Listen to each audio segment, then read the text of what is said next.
बहुत ही अजब सा कॉम्प्लिकेशन है, आमतौर से पाया नहीं जाता। देखिए, एक तो भारत में इस प्रकार का खबर तो आया नहीं है सरकार के ओर से, न ही डॉक्टरों के ओर से।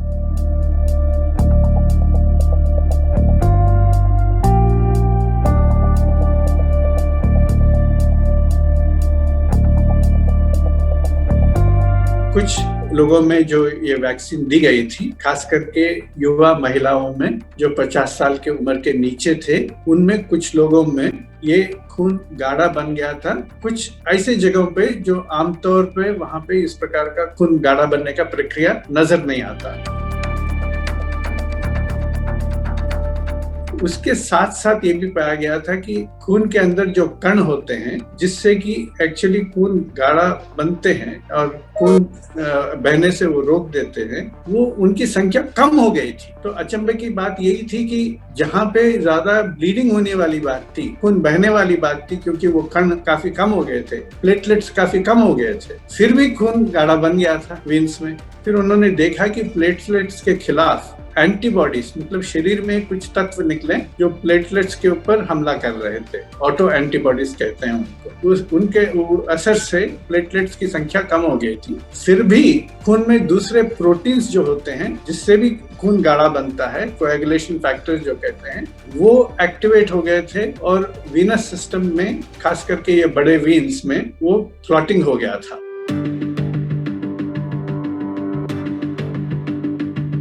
क्योंकि इसी प्रकार का प्रक्रिया पहले एस्ट्राजेनेका वैक्सीन में भी देखा गया था, ये साइड इफेक्ट जो एडवर्स इवेंट जो है, ये खतरा वहां पे भी निकला था, हालांकि वहां पे भी बहुत कम संख्या में। तो इन्होंने सोचा कि बेहतर है कि कुछ देर के लिए हम रोक के इसका पूरी तरह जांच कर लें। अगर सब कुछ ठीक निकलता है और ये लगता है कि ये बहुत ही रेयर है, तो हम फिर शुरू कर सकते हैं। अगर ये लगता है कि कुछ युवा महिलाओं में ही सीमित है इस प्रकार का कॉम्प्लिकेशन, तो शायद उनमें ये वैक्सीन नहीं देंगे, दूसरा वैक्सीन देंगे। ये कुछ टेम्पररी रोग है।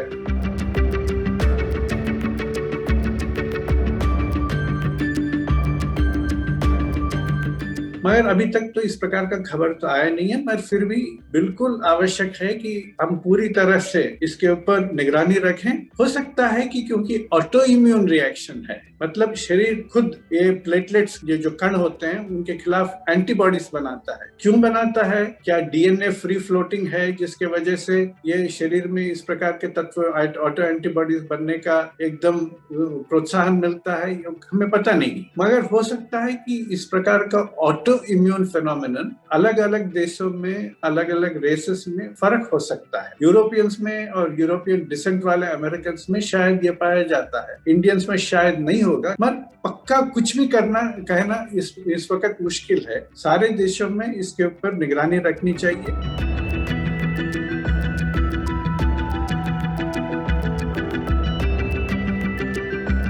देखिए, ये एडिनोवायरस वेक्टर वैक्सीन जो है, वहां पे एक वायरस को हम ये जिम्मेदारी देते हैं कि एक स्पाइक प्रोटीन का डीएनए कोड जो है, उसको आप शरीर में ले जाइए और वहां पे छोड़ दीजिएगा। तो एक पोस्टमैन जैसा काम करता है वो। जो वैक्सीन बने हैं, एस्ट्राजेनेका, जॉनसन और रशियन स्पुतनिक भी, सभी में एडिनोवायरस का ही इस्तेमाल किया है, मगर अलग अलग एडिनोवायरस का। यहाँ पे जो एस्ट्राजेनेका में चिंपैंजी वायरस एडिनोवायरस इस्तेमाल किया है और एक ह्यूमन एडिनोवायरस का इस्तेमाल किया है जॉनसन एंड जॉनसन ने। 2 शॉट्स के लिए अलग अलग एडिनोवायरस को इस्तेमाल किया है, ह्यूमन एडिनोवायरस को रशियन वैक्सीन। तो क्या ये एडिनोवायरस से ही जुड़ता है ये कॉम्प्लिकेशन? कहना मुश्किल है।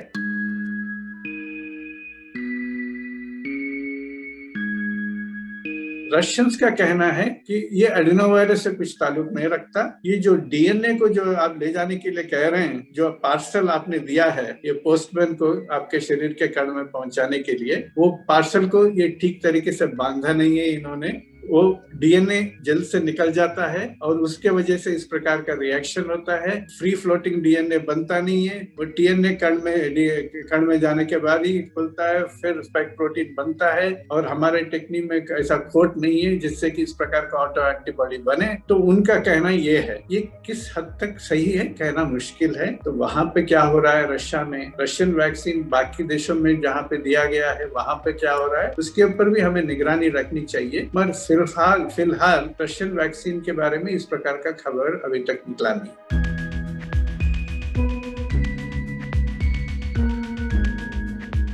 ये वैक्सीन को बाहर मुल्कों में जहां पर रेगुलेटरी एजेंसीज काफी काबिल रेगुलेटरी एजेंसीज हैं, उन्होंने स्वीकार किया है, अनुमति दी है, तो फिर हमें कोई हिचक नहीं होनी चाहिए उनको आने के लिए। और उनके इस्तेमाल करना जब हम शुरू कर देते हैं, फिर उसके बारे में ब्रिजिंग ट्रायल या जो कुछ भी ऑब्जर्वेशन है वो रख सकते हैं, क्योंकि ये सामान्य परिस्थिति नहीं है। और दूसरी बात ये भी सोच लीजिए, अगर हम कहें कि इसके ऊपर पूरी तरह आपको ट्रायल करनी चाहिए, जी हमें दूसरे मुल्कों में जो हुआ उसके बारे में हमें कोई मतलब नहीं, आप यहाँ पे भी ट्रायल करिए पहले, उसके बाद में अनुमति देंगे, तो जब लोगों को दूसरे वैक्सीन मिल रहे हैं, केसेस बढ़ रहे हैं, वो ये ट्रायल में क्यों शामिल होंगे? अगर ट्रायल में शामिल होंगे, मुझे पता नहीं, कुछ महीनों तक मुझे पता नहीं चलेगा कि मुझे असली वैक्सीन मिला है या प्लेसिबो मिला है। तो इस प्रकार के ट्रायल्स करना भी मुश्किल है अभी। बाकी अलग बात है कि कितने तेजी से वो वैक्सीन भारत में आएंगे, किस हद तक यहाँ पे बनाए जाएंगे, वो तो अलग सवाल है।